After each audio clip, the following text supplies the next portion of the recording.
আসসালামু আলাইকুম। আজকে রান্না করব তিল্লি ভুনা, সাথে আছে কলিজা। এটা আমি এক একে মশলাগুলো দিয়ে দিয়েছি। আদা বাটা, রসুন বাটা, জিরা গুঁড়ো, ধনিয়ার গুঁড়ো, হলুদের গুঁড়ো, মরিচের গুঁড়ো, তেজপাতা, দারচিনি, এলাচ।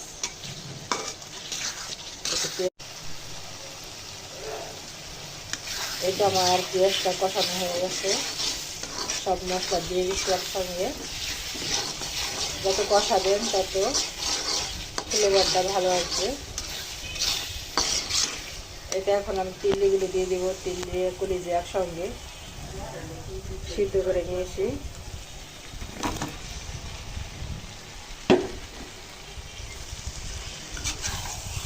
এখন ভালোভাবে কষিয়ে নিব।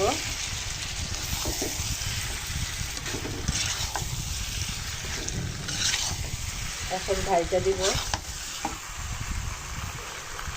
কষানো হয়ে গেছে তিল্লি আর কলিজা। এখন পানি দিব, গরম পানি।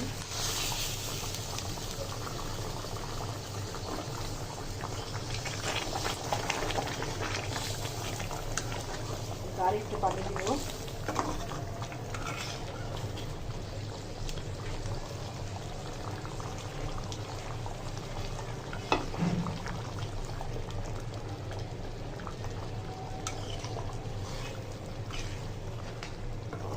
পানি দিয়ে আর একটু ঢাইটা দিব।